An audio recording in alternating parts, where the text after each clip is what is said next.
Welcome to Bitches in Season, a podcast for everyone who loves dogs, all things agility, and some spicy tea. I'm Lizzie. I'm Rachel. And I'm Lindsay. Bitches in Season.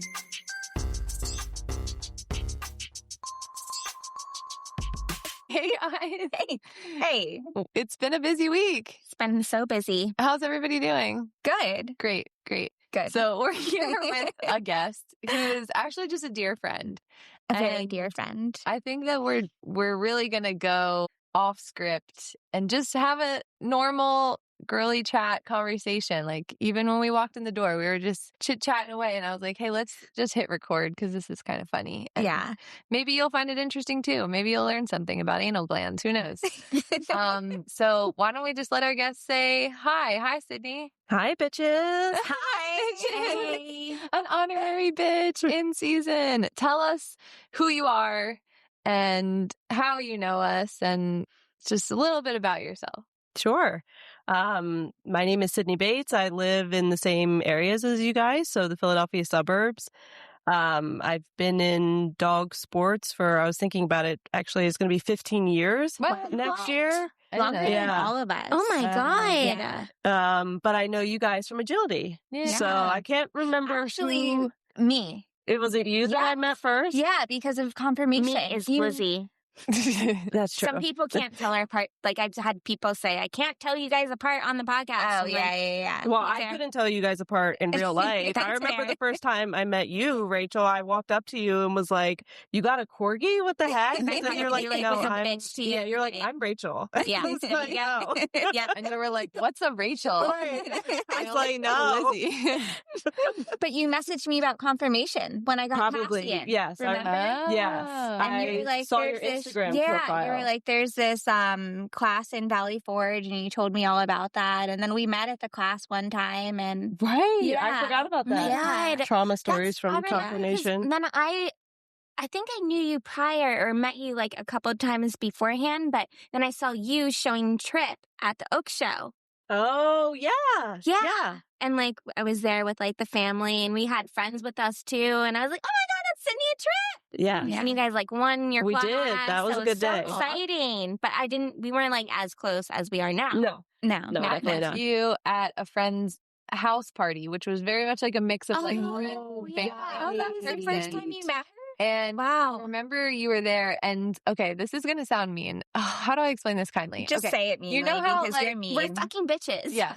You know how like when you meet someone in a non-dog setting and it's clear that they know a lot about dogs and you know that you know a lot about dogs and you're like, how do I gauge what kind of dog Right. that Like, you does are? this person actually know? Like sometimes you meet someone and they think they know a lot about dogs. And they don't. and Then I feel like you get in like a little bit of a pissing match. with Yeah. them. Mhm. Like that's how, I'm not going to lie to you. That's how I felt a tiny bit the first time I met you. Whoa. I was like, oh, like she knows things about dogs. And That's good though. I never had somebody say that to me. So no like negative first impression. It was probably more just me in my own head Yeah. being like, Who is like, this? Why who is she is here? this? And what does she even know? Right.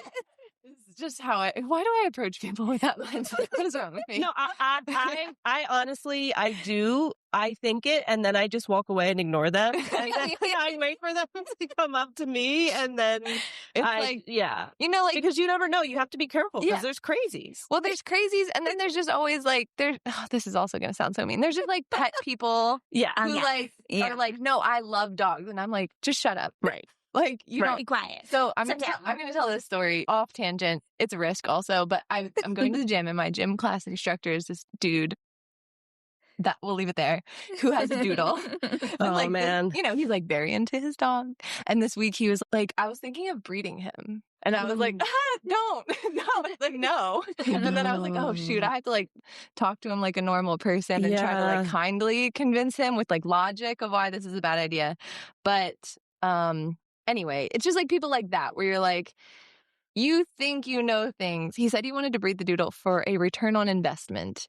Oh, wow. Okay, that's why we're getting And he was dogs like, now. well, he's Yeah. kind. And I was like, He's didn't you- kind. I'm like, didn't you say he was an accident?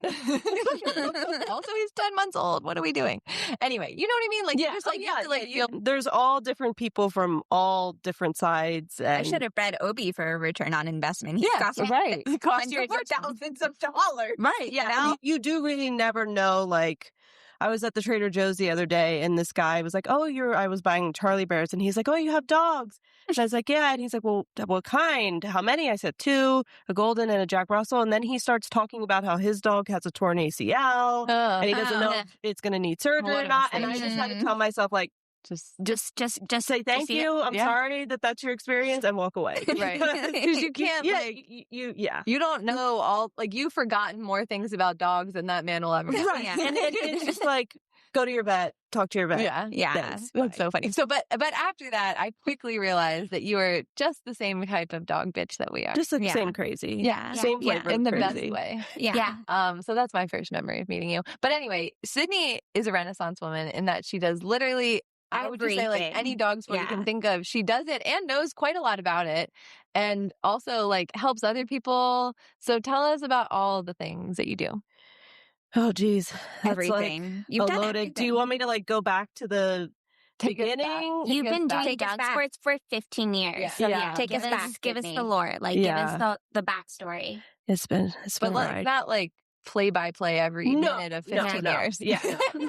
I had dogs as pets and my family has dogs as pets, but in dog sports, it started in high school. My high school science teacher, I guess I was talking about dogs in class as one does, and made me stay late and said like, oh, are you really serious about this? And I was like, yeah, I love dogs. And she's like, well, I show dogs and I have a kennel and Oh my I God. need help. Wow. And like, do you want to come help me take care of my dogs? See, And we didn't know this story. yeah. And so she bred German Shorthair Pointers and Bichlas and showed them pretty competitively. And so I would go at that point almost every day. And then in my senior year, my junior year, it was like I got to leave school early to go, as it was like a career project. Oh I my can't God. remember how it was like listed. like a but- senior project. Yeah. Like a special course that you make up Exactly. for Yeah. you. So I got to leave like 2 periods early and go to her house Wow. and Hang out with dogs. It was hanging out with dogs, but it was also like when A you lot have of a whole work, yeah. breeding kennel, like Yeah. you're scooping a lot of poop, you're cleaning out a lot of crates. Like, how many There's- dogs did she have? She had probably 20 Oh. plus like a litter of puppies, And she was a a couple teacher? times a year. Yeah. Who else was taking care of these dogs? Her and her husband. And like she always had like they call them like kennel assistants. Oh, and yeah. that's pretty popular in the confirmation world. Yeah. They always See, have. I grew up doing yeah. confirmation, but we were like a small operation. Right. Like we had 5 dogs. It was very much like Right. my dad's girlfriend worked from home. We didn't have like a kennel. Yeah. Like, No, this was like a kennel. wow. And I mean, she had dogs that were like retired and old Yeah, than her yeah. pets. And then, but Wow. yeah. So That is learned so how random. it is. Like it's just happenstance, learned how to whelp puppies and I think she just like used her students as a pipeline of like, I need some kennel help, but they can give them high school. yeah, well, so another weird thing that I don't know if you guys know about me too is that in the high school that I went to, I grew up in central Delaware, which can get pretty rural. And Josh has worked in Delaware and said that some people have Southern accents. oh, they do. Yeah. So like from where I grew up south, you start to hear like a drawl, which is and- crazy. That's Yeah. Because crazy. it's like 2 hours It's away. like, Right, yeah, it's right. not even that far. It's not Yeah. even below the Mason-Dixon. No, Yeah. it's not. And they think that they're it's a It's like another world. it's a whole thing. Mhm. But my high school had animal science and agriculture classes. Oh, so wow. in my high school we Because had of all the chicken farms and fucking. Well, so we had chickens, rabbits, sheep, goats, pigs, My a gosh. hydroponic system. Wow. My Wow. teacher would I bring her wish that dog my to school every high school day. had that. Like, that would have been, I would have been like signing up right away. Yeah. So Like, that I would have been took- right up my alley. My high school didn't have that, but our neighboring high school had a bring your tractor to work. Our school did. Bring your tractor. Fun. You grew up in fucking Reading, though. So that makes sense. Yeah. That Well, my tracks. husband's family is farmers. No, Yeah. yeah. He grew Yeah. up working on a farm. Right. Yeah. So it was like agriculture classes, and I was in a club called FFA, which has to do with farmers. Future and- Farmers of America. Exactly. Yeah. Yes. And so because of that, you have to have like an agricultural project. So I used my dog at home for a little bit, and then I used her kennel Her as kennel my for- project for yeah. my school and Wow. all that type of stuff. Wait, did you do confirmation with her, or you? So took her? yeah, so I did. So I went to a handling class with her, and then I showed in a couple match shows. Her okay. dogs, and so I would also go to shows with her and be like a bucket bitch, and like, but at least Oh my they were God. short-haired dogs, and I didn't really Yeah, need it's to like do they're much wash and of wear. anything. You were literally a bucket bitch. Yeah, You were literally like like bring you this stuff bring up to the ring, do the hold the thing, dog, and then yeah. go back to the car. Did she pay you? No, It's for high school credit. it was for high school credit, and I mean, we went out to dinner. They love to go out to dinner, so like we'd go out to dinner almost every time Sounds and like stuff a like little that. And like, exploitative. I mean, maybe, but I was loving like it. a Like I dog was girl, like a you're like- dog obsessed kid, like, running around the dog show, like watching all these dogs. And yeah, I mean, it was totally my jam. Probably Like would have I enjoyed it more than being yeah, at would have home too, but I'm just saying, so, like, yeah. as an High school, adult, though, okay, but like in high school, I would have been like, yeah, I wouldn't care about getting paid. I'd like be having the time of my fucking yeah. life. Oh yeah, I was. Oh no, well, okay, hold on. She didn't pay me to go to the shows, but when I was taking care of the dogs at her house, yes, she did okay. pay me. Oh, yes, okay, sorry, okay. sorry, yes. still. I mean, you got paid in dinner. Exactly. When you went to the yeah, shows, like right? when we went to Well, the just- shows, okay. it was like Yeah. that. But no, like I think it was like $20 an hour or something like that. Oh, like whatever. for That's yeah, more than yeah, and I minimum was there, wage like, for right. high school. More than I make yeah. working at Arby's. Yeah, yeah. So no, like that part, especially once it became like my senior project Yeah. or whatever it was. And then the second half of my senior year, I only needed to take like English and math. And so I got to actually work a job, and I started working at the local SPCA. Oh. So you as were like, animals are going to be my career. yeah, I was that kid that like thought I wanted to be a vet, and then went to college for small animal science. And then the first day was like, oh, You went shoot. to Del Val, right? I did. That's yeah. right, that's in right. Doylestown with all the other Yeah, weird yeah. animal kids and Yes. plant kids That is and correct. farmers. and Yeah. stuff. Any flavor of animal or botany, mushrooms type of stuff, you can find it at Del Val. Do you Yes, think that is true. mushrooms are aliens? I never contemplated that before. I think they are. Are you high? No, Okay. I do wish I was. But on Clarkson's farm, remember? Not caught up, but I remember when Oh, he has like the bunker with the mushrooms. yes. And he talks to some guy who's like, They're actually mushrooms aliens. are aliens. Like I never there's heard something in that. their like DNA that's like That's right. unusual or I mean, there's like the unexplained. whole Last of Us thing where, Yeah. they're all going to come. And also, but- like mushrooms communicate. Yes. yes, that's what they do in the Last Yeah. of So Us. that's what They I'm talk to saying. each other. They like yeah. could be It's another level of aliens. Yeah. They could. Okay. Yeah. I Anyway. mean, and if you take certain mushrooms, you do get A little Right. trippy. yeah. Yeah. We'll have to do a high podcast.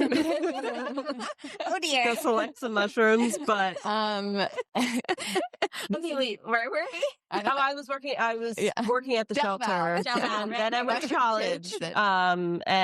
In college I rescued a dog, and he had some like really weird reactivity, like not aggressive reactivity, but he just wanted every single dog to be his best friend. He was a male golden Oh. retriever, and Yeah. I was like, I've never like really dealt with this behavior before. So I looked up dog trainers, and that's how I found my mentor, who has been training dogs for like, I don't know, at this point, like 50, 60 years, Oh, wow. and competes That's in... gonna be you one day. Yeah. Yeah. So he competes in Schutzhund with Malinois. And so he's like, oh, here's how you fix this thing. And I'm like, okay. And then he's like, do you want to come see what my dog can do? And he shows me his dog, and I'm just like, what? This is crazy. How did Like, you meet him? just online. Like, I found his website, and it was So like random. a really old, like early 2000s yeah. website. And the Yeah. picture on it was him sitting on his front step with his Malinois and like 30 or 40 trophies behind him. And I was like, oh yeah, this is the Yeah, guy. this is the guy. Yeah. His GeoCities website. Yeah. It's like, Yeah. Lord, Yeah, even. like this is the guy. And yeah. And then it's funny that you meet these people who are like, you like dogs. Do you want to get exponentially more obsessed Right. with them? Yeah. It's like, I just have like, I You don't kept know. meeting the right people. I just kept, Yeah. And It just got you more and more addicted. Exactly. Yeah. And so in college, like instead of going to parties and hanging out with kids on campus, 8:00, I was at his house. We were tracking, training. Like That's so funny. people would drive up from all over the East Coast and train. And then we eventually started a club, like a Malinois Schutzhund club over in Jersey. And I Did you drive have over to Malinois? Jersey. No. I just went to go and help. And I was also like his assistant. So Oh my any of God, Sydney. yeah. I knew all of this. Yeah. I know And- everything about her. We're bad friends. Yeah. That's all right. In Schutzhund, like the precision is one of the biggest pieces of the sport and what they do. So when you're out on the field, you have 1 to 2 spotters with you at all times telling you like your dog's crooked, they didn't sit fast enough. Wait, like your really? dog got like they don't Oh. like that's points off in That doesn't competition. sound fun to me. Because they're looking straight ahead, Right, correct? because Okay. also like the handling, you can't give handler help when you're competing. So you can't be like crouched looking at your dog.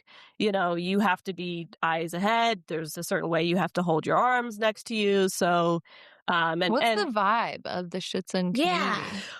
that's a loaded question. Yeah. I would say In a lot of them diplomatic are way. very like type A type people, Yeah. because you have to be, a lot of them are also former like horse trainers and like horse Oh. people. Interesting. But a lot of people Okay. have come to that because of how hard it is. I mean, it's 3 phases, so tracking, obedience, protection. And so a lot of them are just like people that are obsessive about training and precision Yeah. and power. But then on the other end, you are talking about protection sports and power and drive and things like that. So there's Yeah. some people that definitely like having a dog that, can display that and, Yeah. maybe feed their ego a little bit. Mm. But it's a whole, a whole sect of the dog world that has its own flavor and That was a really nice things like diplomatic that. But answer. yeah. I mean, I'm still like loosely connected Yeah. with that community. How does it compare to like the agility crowd or the field crowd? It's like I'm not like too in like deep in the agility crowd. Like Yeah. you guys are definitely much more deep into agility than I am. But agility people, like there definitely are some like interesting people, but for the most part, they don't seem as crazy as like wow. I would say confirmation people can kind of be. Comfort people are crazy. People are always like, is it like that movie Best in Show? And you're like, yeah, pretty much. Yeah. I mean, there's definitely Yeah. where you're just like, hey, what's going to happen at this trial today? But Wow. for the most part, like, in other areas, we're talking about like criminal charges and like crazy things In the happening that I've confirmation heard. world? Oh, No. yeah. And Oh, yeah. Schutzhund and like. You guys saw what I sent you this morning about the registered name that the one Oh, Aussie that, breeder. Yeah, that was. Come on. Come Yeah. on. Yeah. Is that a compo person? Yeah. Yeah. So I was involved and, we made a club and I was trial secretary and we'd host seminars and I'd travel around. Wait, did you do it with a dog? No. So You I just was, were like a fangirl? yeah, I was like an assistant to Joe. You were She with was a bucket competing. bitch? Again, That she's was a another bucket bucket bitch. Yeah. And You've done a lot of bucket pitching. I have. And he That is such competed commitment. at the national level, which is similar to, I think, how a lot of these agility trials work. There's certain national championships. Some are all breed, some are breed specific. And then depending on how you do there, if you place in like the top 5 or 6, you get on the world team. Wow. Oh, wow. And so we would go, we went Kentucky, Maine. I went to Maine 3 times.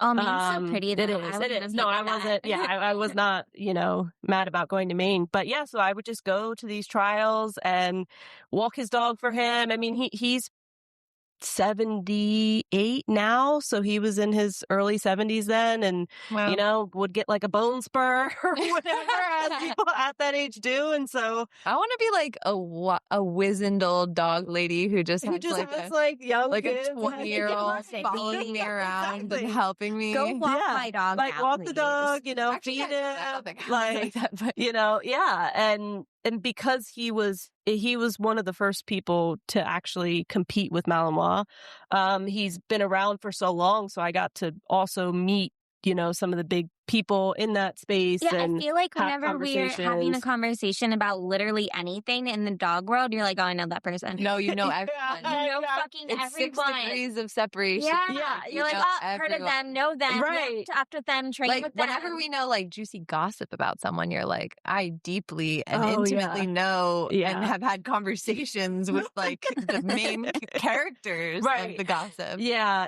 And that's just from like who you know and who you meet. And I think that's like one of the biggest things that I've learned being in dog sport is really about your relationships and your networking and who you know and who you can meet. And so at that time, all that you type only of had stuff. this golden who was like reactive-ish. Yeah, but he wasn't at that time. Like Hunter was the quintessential, when you think of like a family golden retriever, like that was him. Did you do anything with him? We did rally. So I had both Maggie and Hunter. Maggie was my first dog. She was a lab mix. At the time, she was living with my mom because she's crazy and was not a good college dog.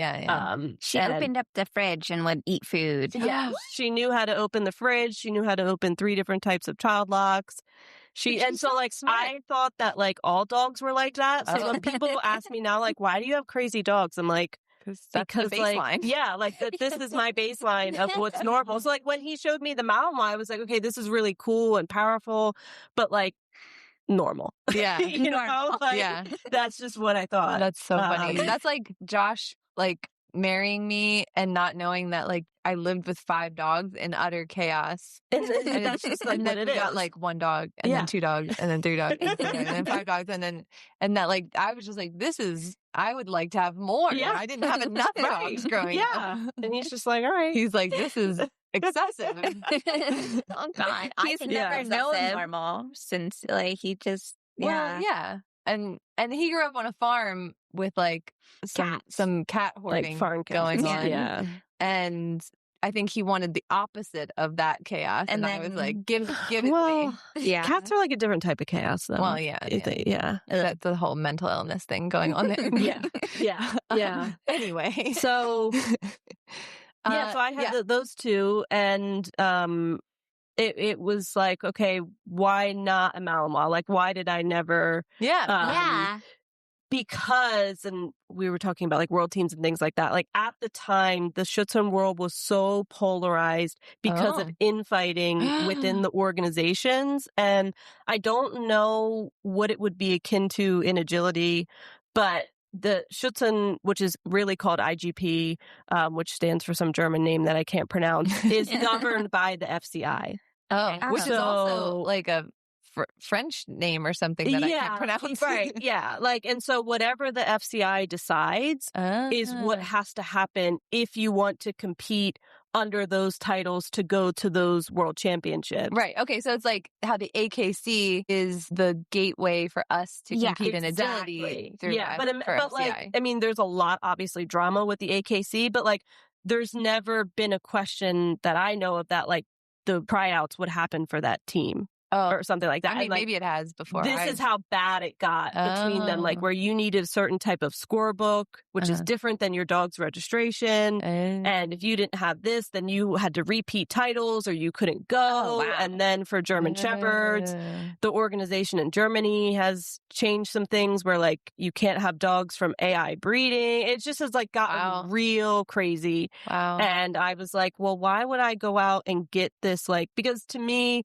and, you know, this is maybe spicy, which I know you guys like spicy, but like you don't get a Malinois unless you're going to do heavy sports with the Malinois. Like that's just like the type of Malinois that I like and things like that. Like they're not. You're not getting it to chill on your couch. Again, like pet people who are like, so I saw this movie where there was this like, cool dog, and you're like, absolutely, and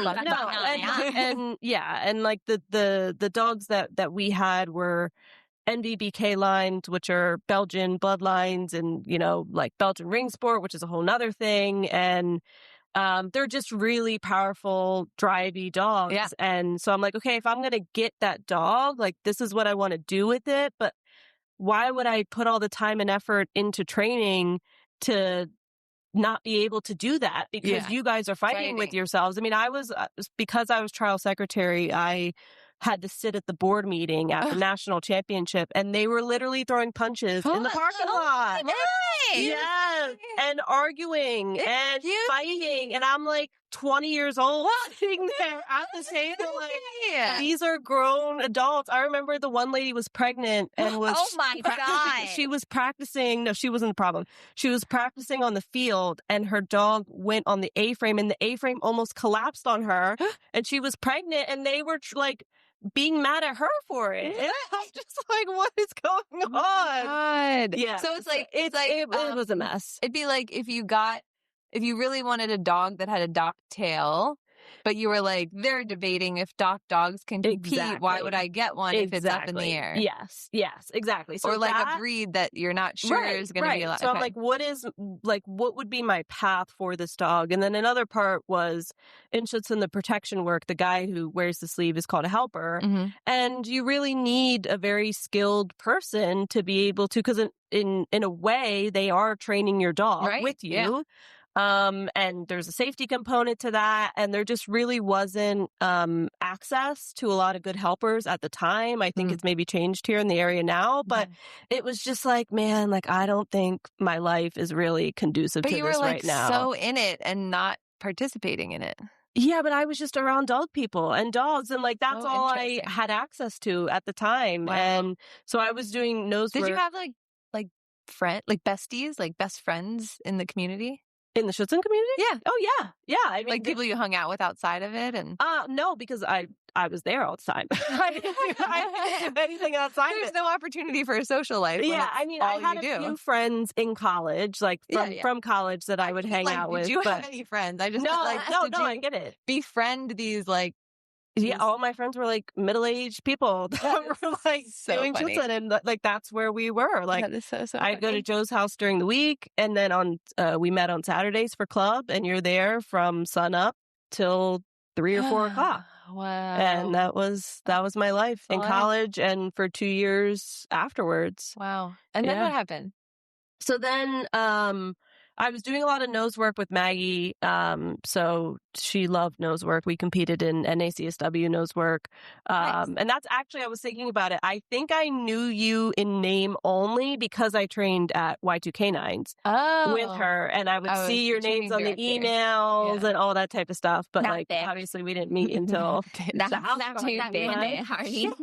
Oh my God, that's so funny. Yeah. I'm certain that I saw you. Yeah, I was there on Friday night. So, which is also like what I used to teach young 20-year-old is signing up for 7 o'clock. Oh, yeah. Friday night. I used to teach on Friday nights. Like when I first started teaching, I'm like, I would like to have a life. Yeah. And as soon as Thursdays opened, you were like, I was like, I'm out. Yeah.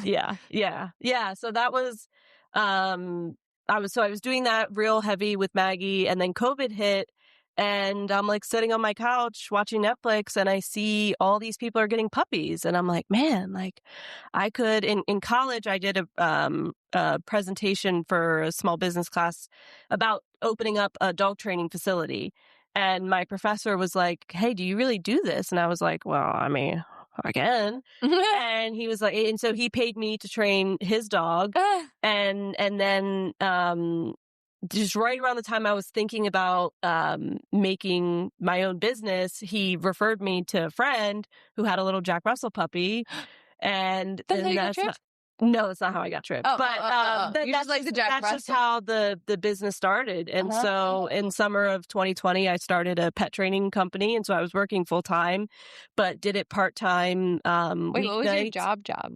At that time, I was a project manager for a general contractor. Oh, wow. Yeah. Wow. Yep. Construction. So I did pet training for probably 4 or 5 years, and never really wanted it to be my full-time job, as teaching classes. Like it's a lot. And I only did private lessons and in-home private lessons, which I did like because I felt like I could like meet people literally where they're at and get a good sense of what's going on. But man, like, I mean, having people have to like rehome their dogs because they're aggressive and all that. I mean, there was a lot of, I had a little Yorkie who had a euthanasia date, and he's like living his best life now. So there's good from it, but it was draining, just not because it's dogs, it's dog training, it's dog philosophy, but it's so much like people. It's totally people management and relationships. And how do you tell them? Like, how do you conversations? Walk into someone's house and tell them, like, this dog is going to bite somebody. It's a liability. And, you may want to consider behavioral euthanasia or things like that. It's just like, it's hard. And then they don't listen to you. And 3 months later, the dog does bite a kid. And, it's hard. I remember my first day at Del Val when I was still a small animal science major, the dean was like, how many of you are here because you love animals? You want to work with animals? And everybody shot their hand up.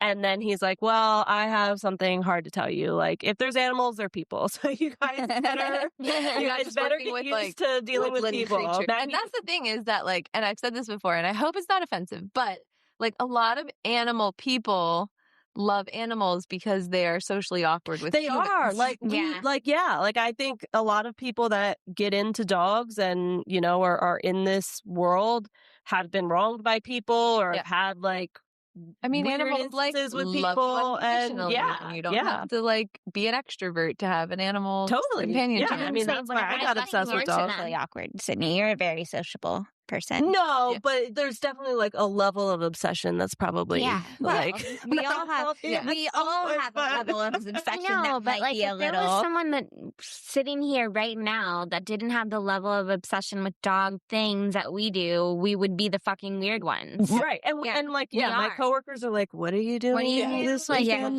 What? Your dogs are cute, but all right. Get it. The travel, the money, the training, right. Not understanding it. No. But yeah, so Maggie and Hunter passed away early 2020s, and both of them at the same time. No, Hunter passed February of 21, and Maggie passed February of 22. Okay. But when Hunter passed away, I knew I wanted a small dog. Ooh. And at the time, my mom and my sister had a Chihuahua, and it was very I don't know if there's this in the agility world, but in the Schutzhund world, they'd have their German Shepherds or their Malinois, and then they'd have a little Frenchie or an Italian Greyhound, and so there's a woman in my class, you may know her, I'm sure you know her. Her name's AJ, and she breeds Cane Corsos. Oh yes, I just know her from Y2K Nights. Yeah, and we were just talking last night, and she was like, I think a lot of Cane Corso people have a small dog, like a Frenchie, as a similar energy, but I can pick it up. So there's a lady who breeds working line German Shepherds that also started to breed these, I don't know, sporty Chihuahuas. So they're a little bigger. They almost kind of remind me of Papillon. They're a little longer. They have longer hair and a little bit more bone. So you're not worried that you're going to crush them or break them. Right, exactly. These are not pocket purse Chihuahuas. No. They're maybe 11 inches at the withers. Okay. Papillon. And, so she breeds working line German Shepherds. So they had a real sporty,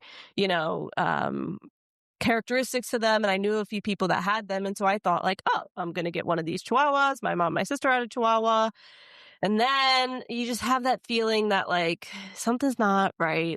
This is not my destiny. And I'm scrolling Facebook and I see a picture of a Russell Terrier, and it turned out to be Trip's grandpa, who's my current dog, and I'm like, oh yeah, it's one of these.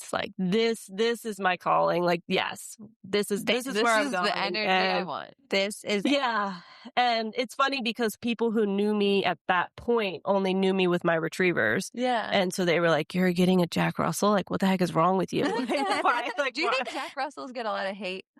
I think about this a lot because it's so funny. They are the one dog. So we talked about how people that see Malinois on movies think that oh, I'm going to go out and get one. Yeah. Nobody thinks that about a Jack Russell. Yeah, and it's funny because we just had Kelly as a podcast guest, and she said that they're one of the most popular breeds requested for animal acting. I'm sure. But it's funny that they don't inspire that No, everybody has a crazy Jack Russell story. I mean, even when we were at the brewery for our Dog Mom meetup Yeah. the other week, the people came up to me and were like, "Oh, you have a Jack Russell? We have one, but he just passed away." And I was like, "Oh man, like that's so sad. I'm sorry." And they're like, "Well, no, it's okay. He bit us, so like it's fine." Well, I told you That's okay. He bit us. like growing up, we went to some Rottweiler breeder's house, and he Oh, had shoot. also like a herd of Jack Oh, man. Russells. And I was young, like very young, and I was like probably 8, 9, something, wandering around while they like the adults talked, and like I don't know why I thought the Jack Russells were like going ape shit at Yeah. the fence, and I'm like, oh, cute dogs, like wandering over, and they're like, do not don't put your fingers anywhere near that Well, fence, you know you what? will lose one. Crazy. She doesn't listen to this, so I can say this. But remember when I told you that my little sister wanted to get a Jack Russell? Yeah. And then she had just brought my nephew home. Right. And like, And she has cats, right? yeah, 6 cats. Oh man. Yeah. Stupid. And she was like, no, it'd be a great pet. And I'm like, I have a very good friend. Like one of my best friends has a Jack Russell. And no, it would not be great. No. Please do not Like, get that would be way too much. And she's like, No. you don't know everything. I'm like, you're right. I know nothing. I'm Yeah. stupid. I think know it's just nothing hard about because, dogs. like, people want your advice-ish. when No, you she know didn't things- want my well, advice. Yeah. I unsolicitedly gave her my advice because she had no business getting a Jack Russell Yeah. Terrier And then bringing they're home like- an infant. But then they're like, what could a breed really mean? Like, is everything like Right. that? Like, you're just being dramatic. Like you're one just of being my too best much. friends, without consultation, who's not a dog person, ended up getting a cattle dog. And And I it's like a just heartbreaker, know right? You're like, you if- could have asked. Yes, it did. It was sad.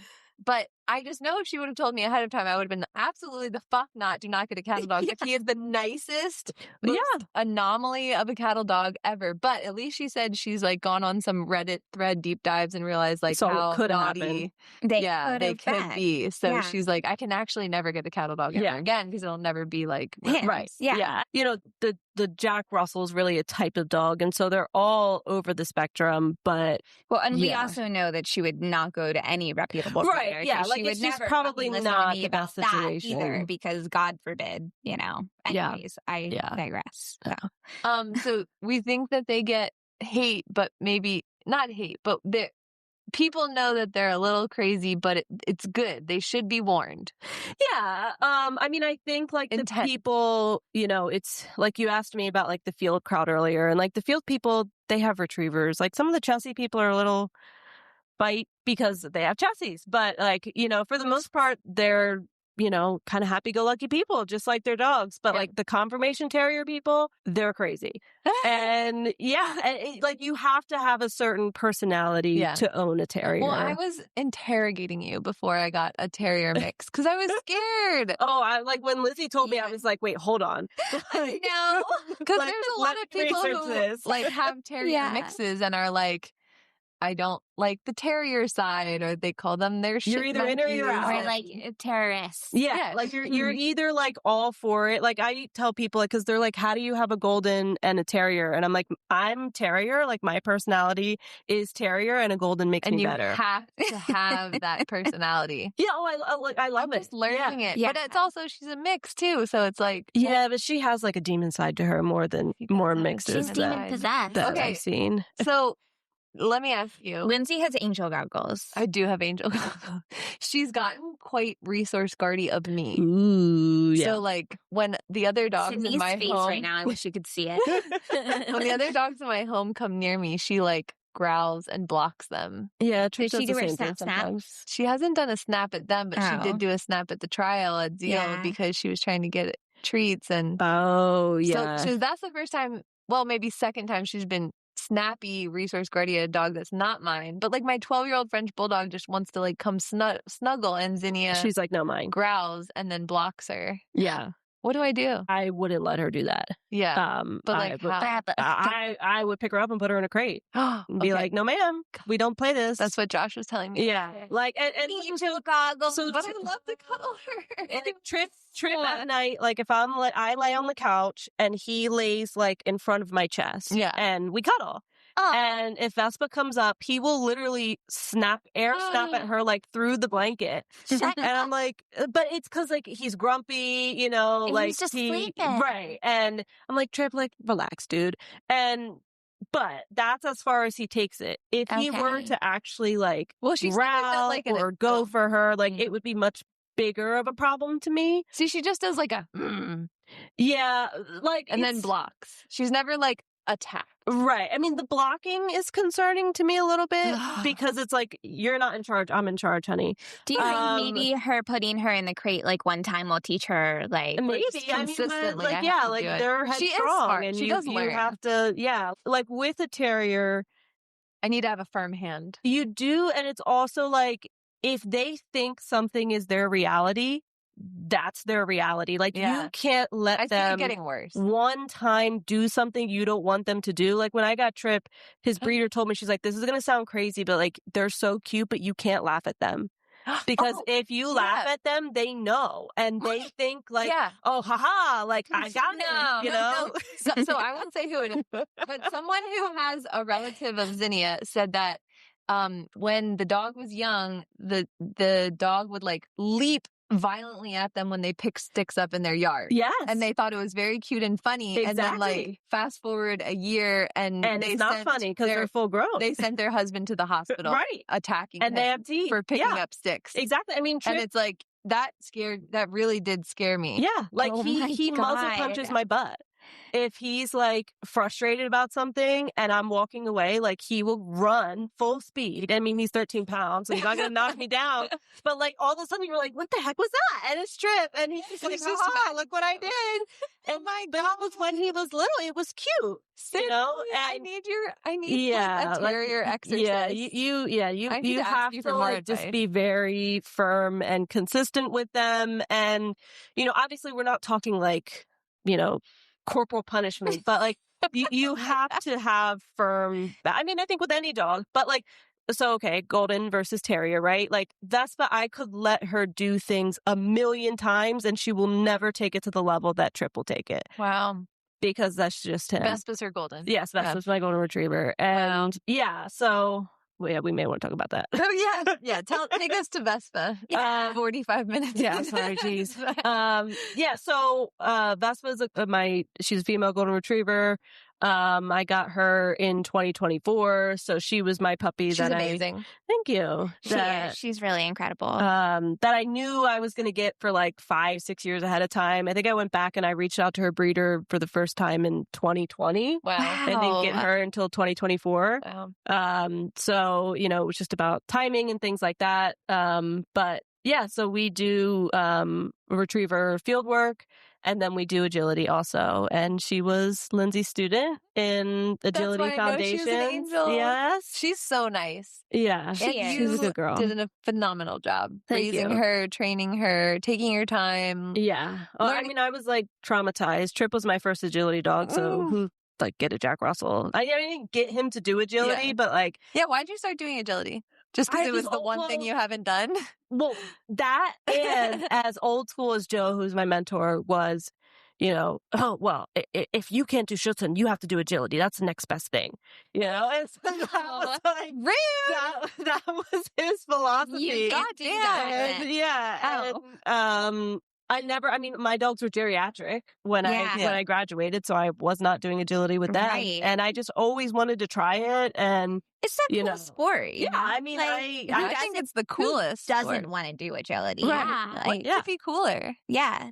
So I started with Trip, and I, moved around and didn't know what I was doing at all. And nobody does. That's right. I mean, as your first puppy in a dog sport that you don't know anything about and has a lot to learn and is very different from anything that I'd done. Is also not the easiest, right? Oh, like first not. Agility dog. Yeah, like I always say, what makes him an excellent hunting dog makes him a real challenging agility dog. Because And what sports do you do with Trip?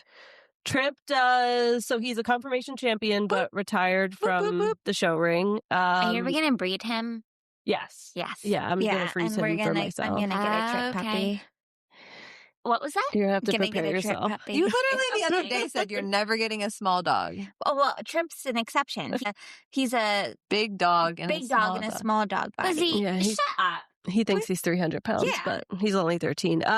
So he does. Why do you love chaos?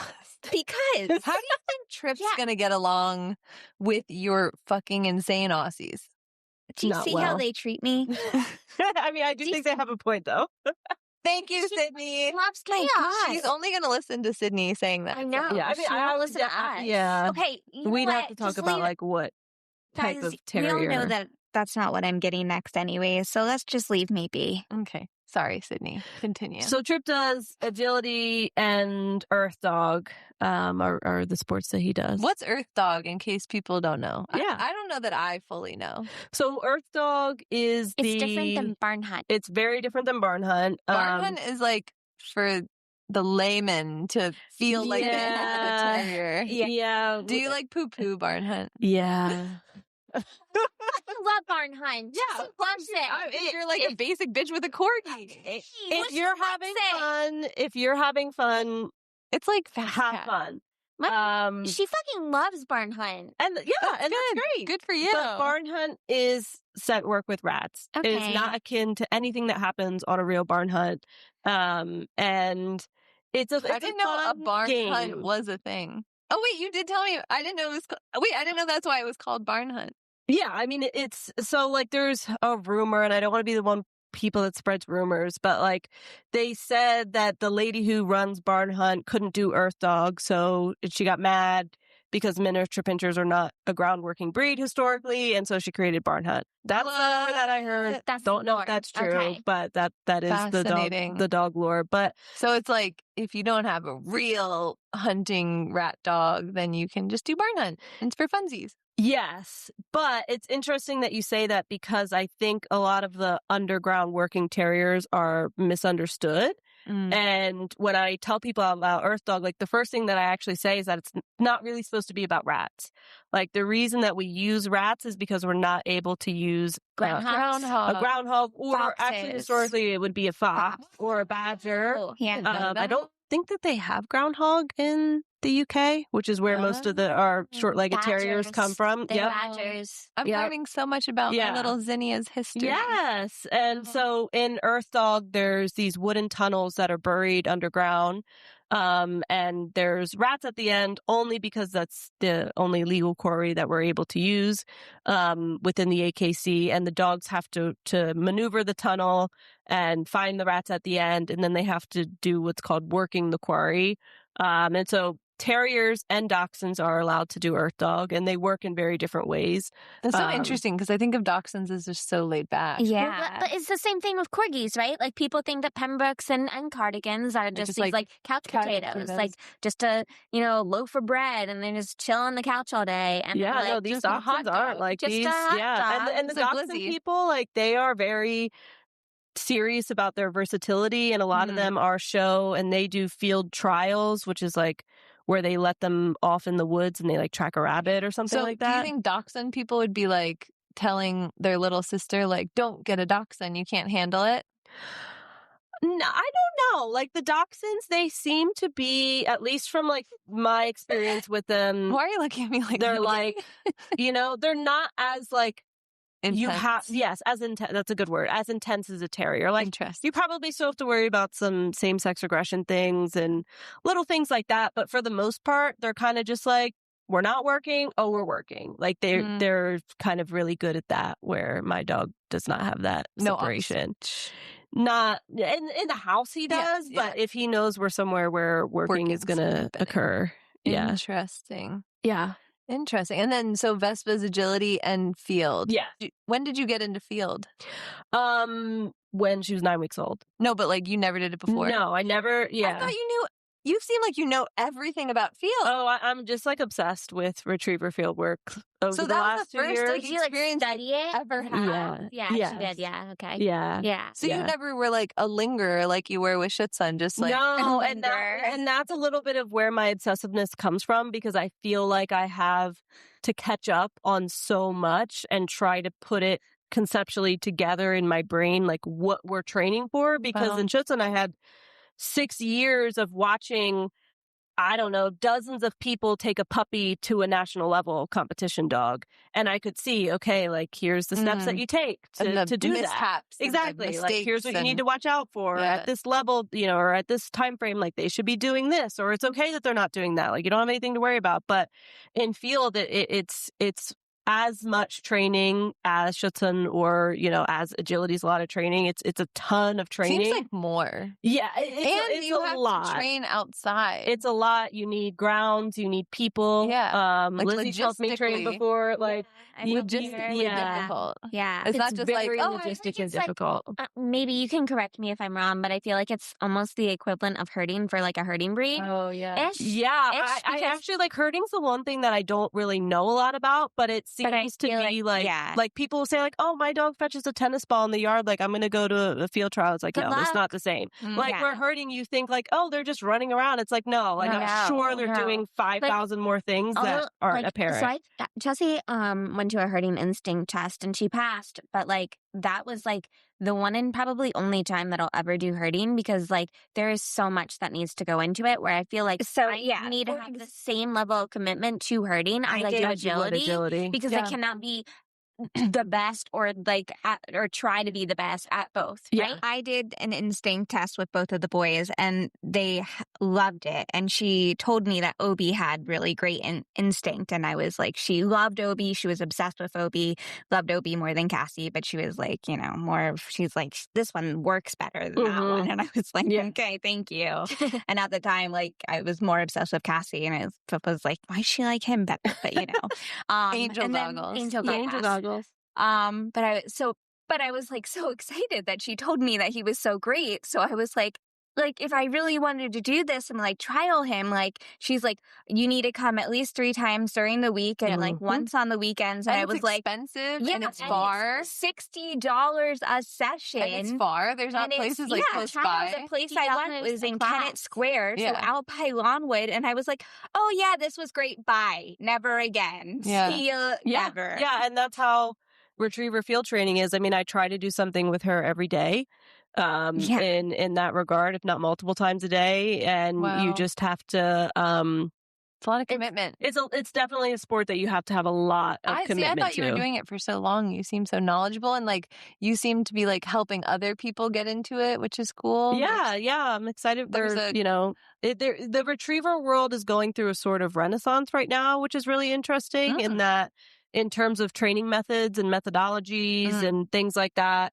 They like e-collars were invented for field people. Like that was their first use case, and there used to be one button and that was it. And one button that was red apparently, and it was not fun at all. And so like so like that's where they came from. And now, there's a lot of programs that are using clickers and treat and trains and shaping and all this type of stuff. And so there's like this renaissance going on. I was at a seminar this past weekend with a lady who is kind of delved into that a little bit, and with place boards and food and, all this stuff. And, there's a kind of like the old peanut gallery there, and they're like, wow, what would you do if this happened? But it's going through that right now, and it's really cool to see. And there's a lot of younger people that are getting into field. It'll just be interesting. So that was like the reason we first started talking about having you come, because we had just done our podcast episode where we talked about like e-collars and balance training, and I feel as though you are someone who has a lot more knowledge about those things, and you were like, you have a lot more knowledge than all of us on a lot of things. I don't know, where do you stand? What are your thoughts on the Renaissance? She thinks we're all dumb, stupid bitches.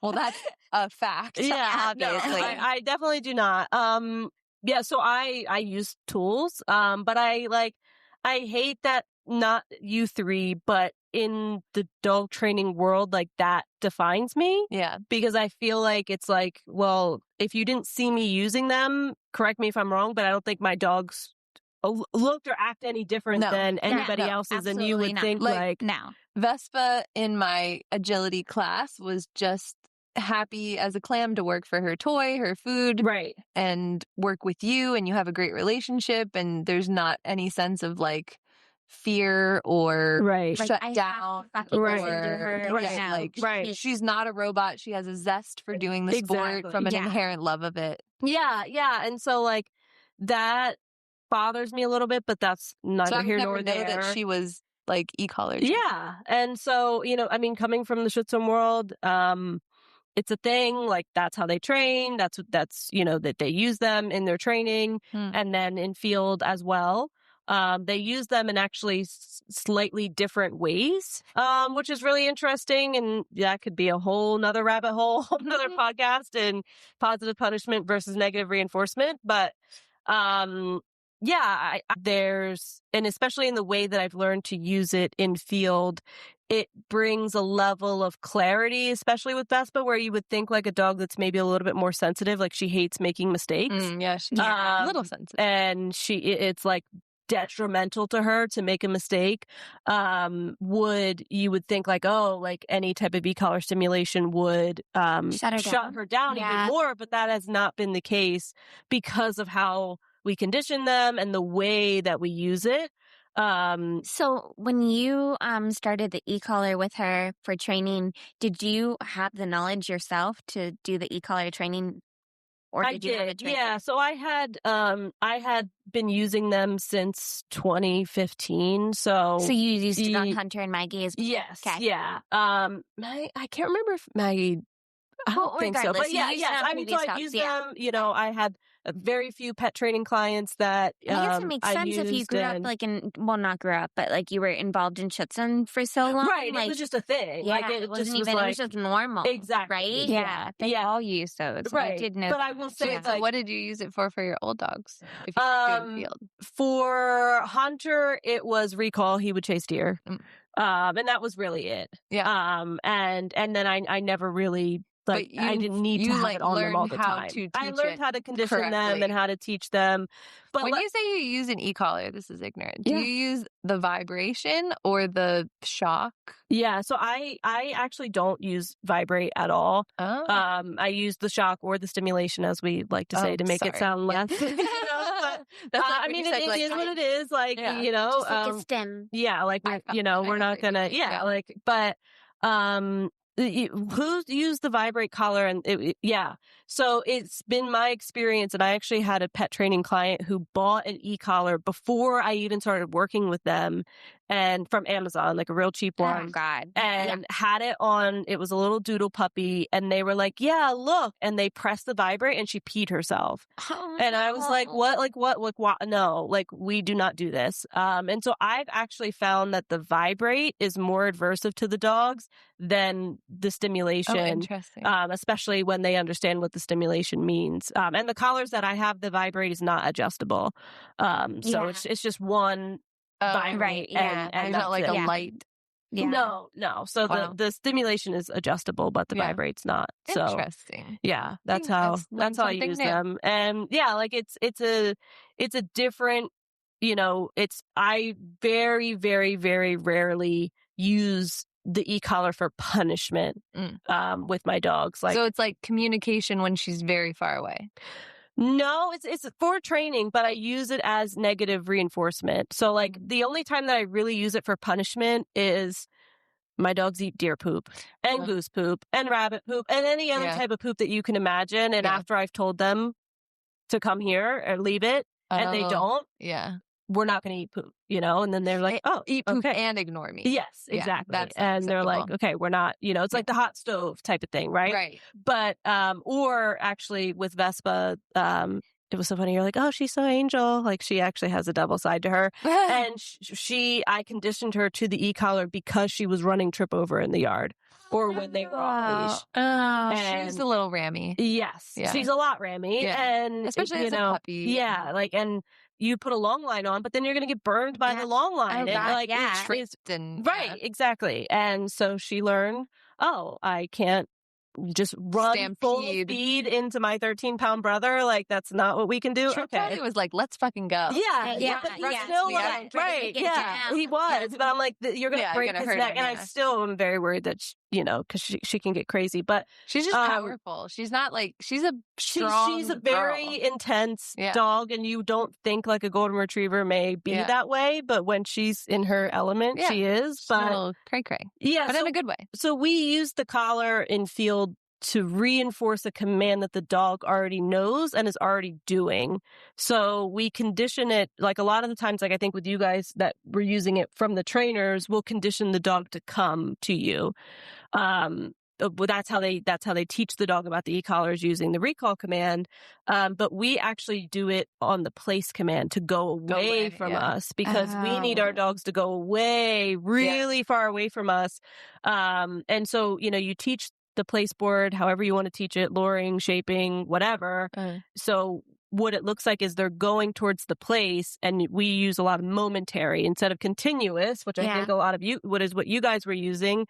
It's a momentary stimulation, like a tap, right? As they're going to the place board, to make that behavior more powerful in the place board. So they're going towards the place board, and you could say place, and then nick with the collar, and then place again. And when they understand how to do it, they run faster, which was crazy to me. The first time that I ever saw somebody do that, like, I can actually make my dog run faster using the e-collar. I'm like, what are you talking about? So it's kind of like, it seems kind of like using a toy to train over food.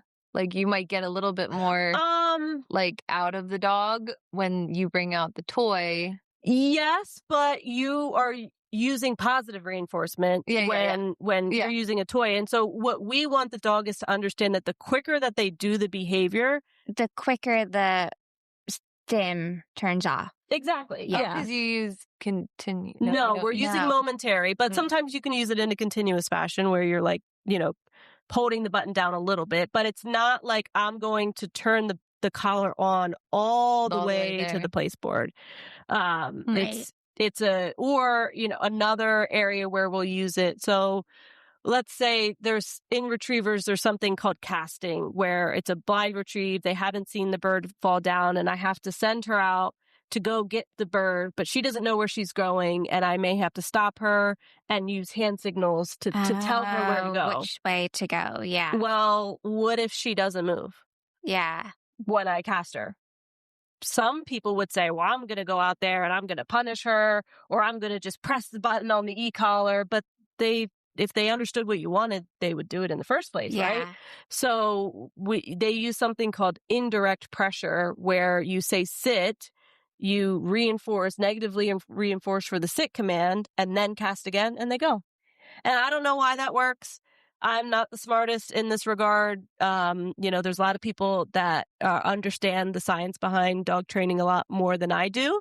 But it does, and it makes a lot of sense to them, and they understand it. And, we're not obviously using it at a level where they're screaming or shutting down, but that's just, that's weird. It is. It's until you see it happen, you're like, how does this work? You're like, huh. It's just hard for me to understand, because I feel like I was a teacher, and I teach agility to mostly people who don't know anything about it. So I feel like I'm constantly explaining the why behind everything that I do. Like, treat here because it has this impact. I teach them this thing 10 steps down the road, and here's why it works. And that would be hard for me to not know the why behind doing something like that. But interesting that it does work. I understand the science behind negative reinforcement and the indirect pressure. I don't understand why, when I reinforce the sit, why do I get the cast, and why didn't I get the cast the first time? Which is just, it's like a sounds weird like magic. It is. It's like a weird dog training thing, but it's also magic interesting, I think, for people to understand, like, where you're using negative reinforcement, like without the e-collar. Like, I think of it in agility when people are at the start line and their dog's not sitting, so they like pull up on the dog's collar, and then when they sit, they release the pressure. That's negative reinforcement. I know. I feel like there's probably there's like a million scenarios. There's probably like 20,000 things I do every single day that are not pure positive. Like, I'm sure I do many things that are negative. Or like, I leash run a lot in trials because I like to get steps in. And so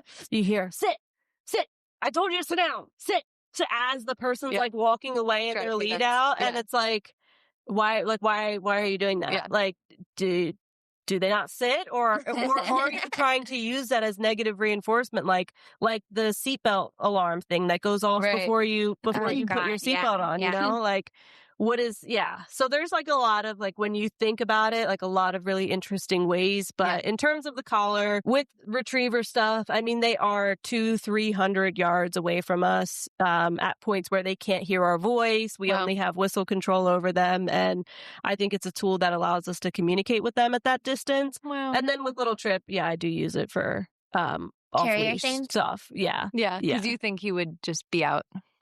Well, he's not like a dog that will run away. Like, he's not just going to run away to run away. Mm-hmm. No, but if he has tried to go under the ground. Well, he has been under the ground, but like, But not when you told him. Like, Yeah. not When you you've told him told not to. Yeah. like he's a dog that if he's outside, he's hunting. Mm. That's Like he's his not just MO. outside to like Right. chill. He's not outside to chill. Like, if he's in a fenced in area and he understands that like there's nothing for you to hunt here, Mhm. then he will like be a normal dog in that regard. But if he's in the woods, in a field, I have a lot of wildlife in my yard, like he's hunting. And you posted this story the other day of like some big fat groundhog. And Oh, you were yeah, like, that's for the everyone groundhog. who asks me why He Trip was can't eating be off the leash. groundhog hole in her yard. For Yeah, 30 for minutes. 30 Remember minutes. you like freaking That out. was You a called horrible like story. 5 people. You're like, Yeah. we're gonna have to dig this fucking yard up We almost did it. Get an Yeah, I excavator. know. Yeah, we Yeah. Oh almost my did. God. Yeah, so to save a little Trip. he didn't need saving. No, He you're- knew exactly what he was doing. He was but plan. yeah. So I mean, that's just his instincts and that's how he rolls. That's and back amazing. to like living terrier life or not living terrier life. If you have not all of them have that level of hunting drive and Yeah. instinct, but if you have one that's like that, that's kind of the road you have to travel and the things you have to watch out for. And Yeah. I mean, I do hunt with him, and Yeah. so I So that I kind of schooled him reinforces in it that, too. right? So it Yeah. wasn't like he just went off and did this crazy thing, but it wasn't necessarily the best timing. Do you think you would ever do field with purely positive methods? No, I don't. Interesting. I don't think it would give me it unless somebody showed me how you could be highly successful. And like, when you say purely positive, like, do you mean like not using any collar or Mhm. literally being like only using No, she positive means- reinforcement? yeah. Not using It's an like e-collar. how like at Y2K9s we have like positive obedience, Right. or right. some like one herding place I went and did some workshops was like, we don't hit the dogs in the face with like reeds. Yes. Yeah. And Yeah. it's like, you Right. know, Yeah, there's no, some I get people what who you're are like, saying. this sport, obedience herding, cannot physically be done Right. without like, punishment. Yeah, and that's how they are. I mean, Mm. in field, and I will say that I use the collar a lot less and use pressure a lot less than a lot of people do. Mm. Like, if you talk to the old garb, I'm seen as like a purely You're- positive you're fairy, pansy. like princess, like, oh my God, like she's not going to do this, to her dog, whatever. That's But then so if funny. you talk to like a lot of the people in the agility community or whoever who don't, I'm probably like this, like, I don't know, like heavy-handed Right, person, right. you No, know? I don't think that. So, Yeah, but I see what you it's, mean. no, I mean, if somebody could show me a way to do it, to be successful in the tests that we're running, Yeah. then I would say, all right, that's one less thing, Yeah. like, Yeah. but at where we're at now and how I use it and the results that I see, I don't see a need not to use it. But it's interesting that there's this renaissance. Like, I wonder if it's a sport that will continue maybe to evolve. there's a as men few, do. like there's a few examples of people that do train without a collar.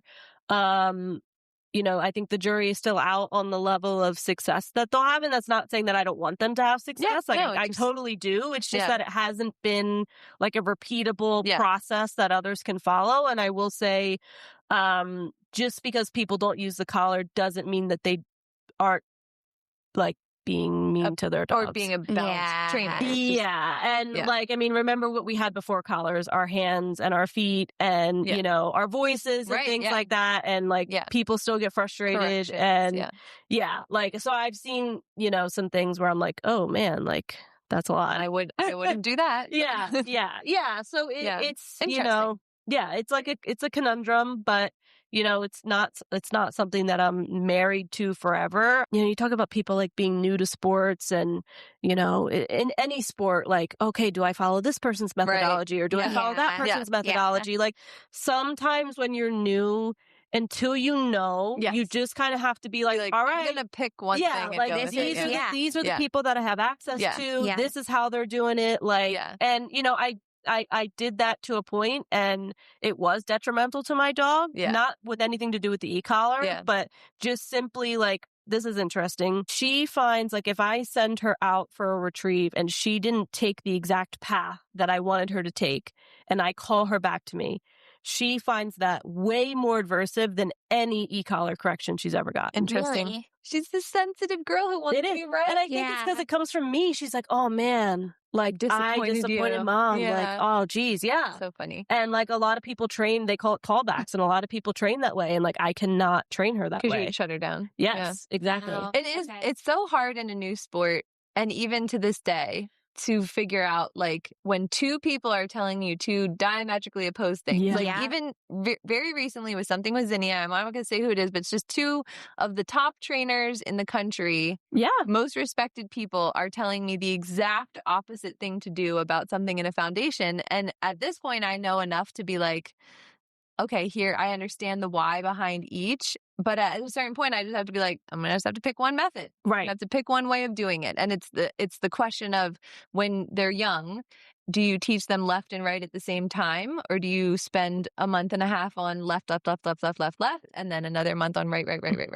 And there's some people who will be like, absolutely, positively do not do one or the other. Yeah. And it's just like, I picked the teach one at a time method. Okay. Well, yeah, I will have to see. And I think like that's kind of the thing. We haven't on our like 10th sport dog yet. So it's like, try it out. If it didn't work, all right, for the next time. But then the other thing is like it might work with one dog and then not the other. You have to train the dog in front of you. Exactly. That's what I was just about to say. Like with Vespa, it's not that this person, because this person is connected in our world and Goldens and things like that, and somebody that I want to maintain a relationship with, outside of training, it's not that she's wrong and it hasn't worked for her dog. It just didn't work for my dog. It didn't work for and Vespa. And I had to find somebody who has a dog similar to Vespa and say, okay, like, what do you do? Yeah, how do you train? And she's like, oh, and I mean, this woman won a field trial, which is like huge in the retriever world with the female golden retriever. And like,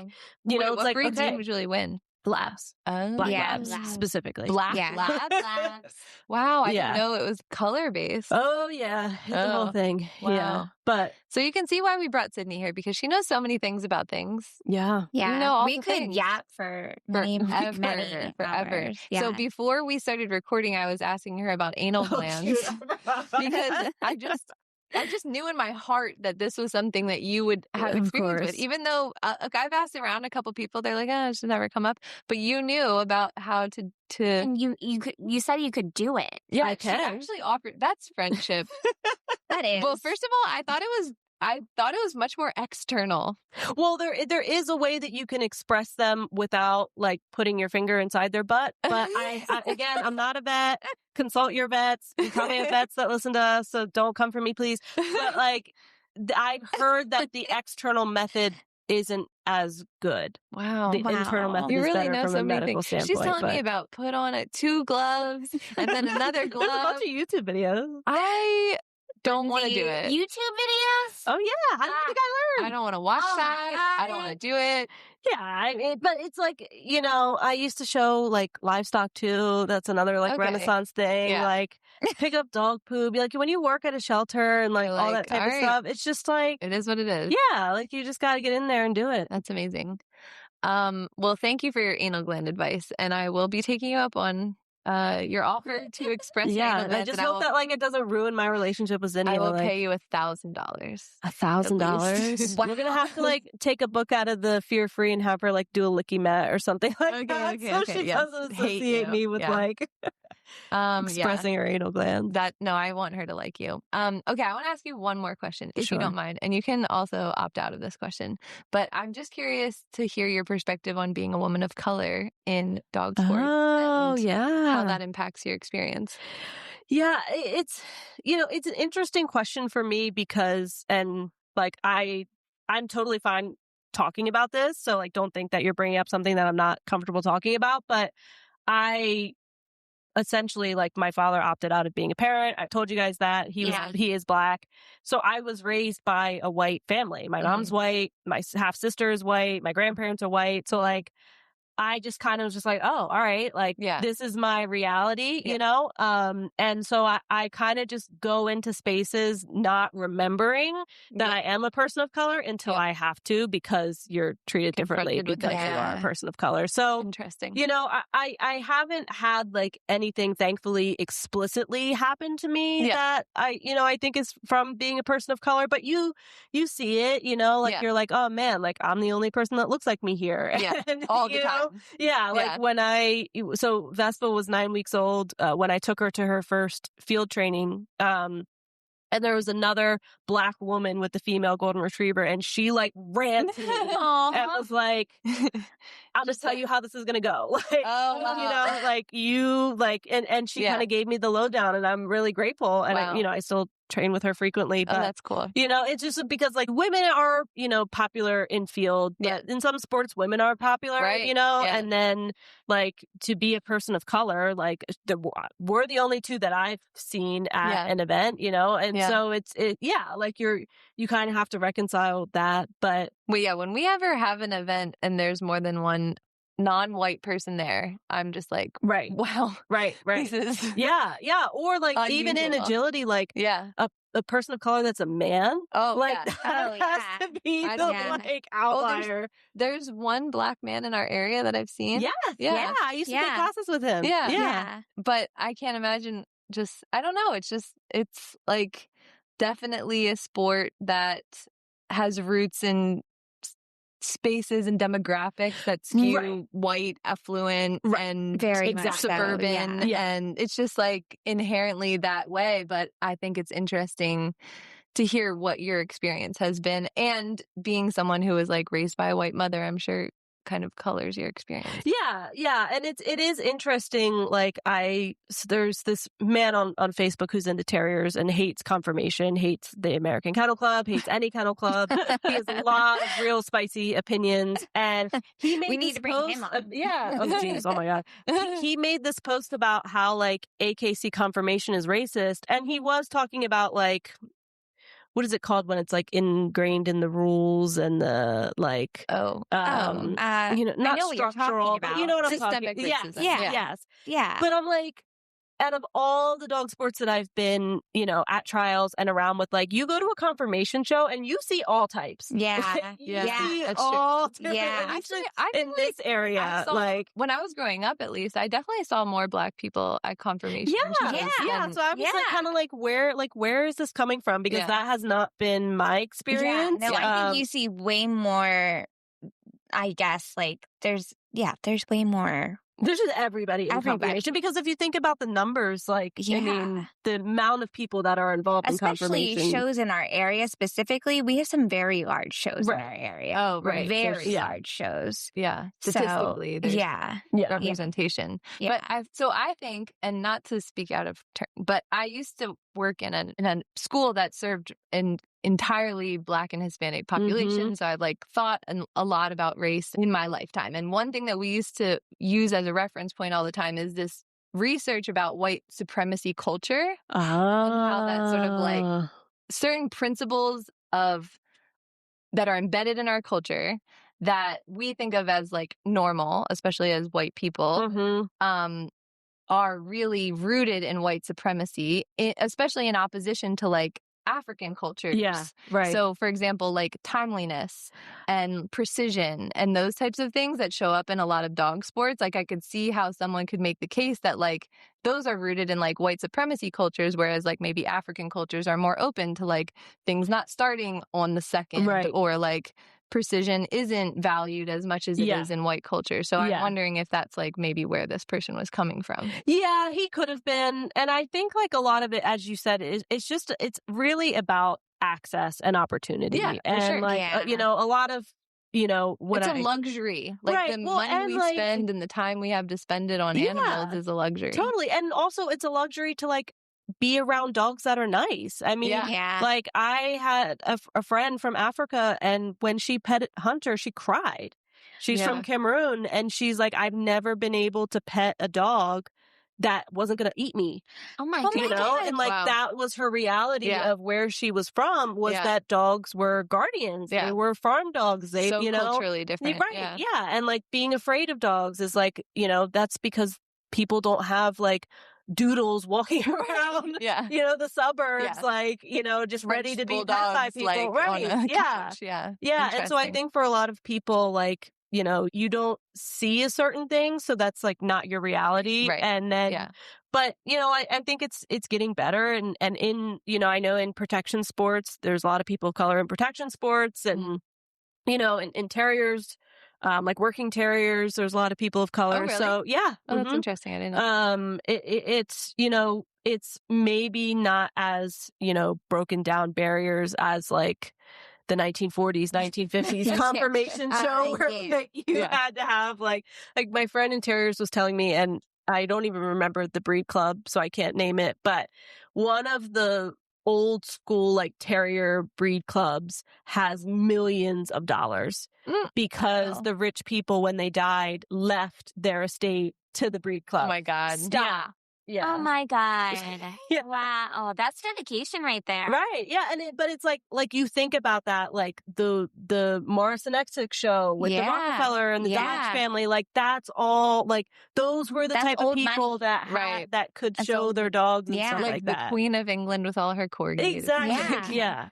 So then a lot of people come from the horse world, which is also very wealthy. Of course. White, very white space. Yeah. So I think it's you know, it's a matter of like breaking down barriers and, you know, getting involved in things that maybe, you know, also like I'm imagining a lot of people of color, they go home and they tell their family that like they're spending hundreds of thousands of dollars on dogs, and they're and like, what the fuck? Like, you're crazy. Like, what are you doing? You know? Right. But yeah, I mean, you find your hobby and you find where you fit and you have fun. I mean, it kind of is cool that dogs can bring people together regardless, like in the way that we are friends with people of different generations and ages and like careers, and it does tend to break down barriers. But I do think that it's worth saying that there's probably still a lot to be done in all of the various dog sports about promoting inclusivity. It is, yeah. And like to that point of being friends with old people, like, you know, it is one of my favorite. Yeah, it's like one of my favorite activities, especially my mentor in terriers, like working terriers. They have so many stories and they just want to tell them. Yeah. And like listening to them and hearing stories, like he was telling me about when they were ratting and a dog ran off the dock after a rat and had to swim 400 yards back to shore. Like, you know, like that's all things like you don't hear because you weren't there, because we weren't even in dog sports at that time, but they have like so much knowledge. Oh, that's so cool. Yeah. That's fun that dog sports has this like oral history that you get through friendships of people of different generations. It does. Yeah. Really cool. I always tell them, like, I hope you have a book or write about like more. Somewhere of all this written down, because you are a literal living like book, history living book. museum. Right. Yeah. Wow. Interesting.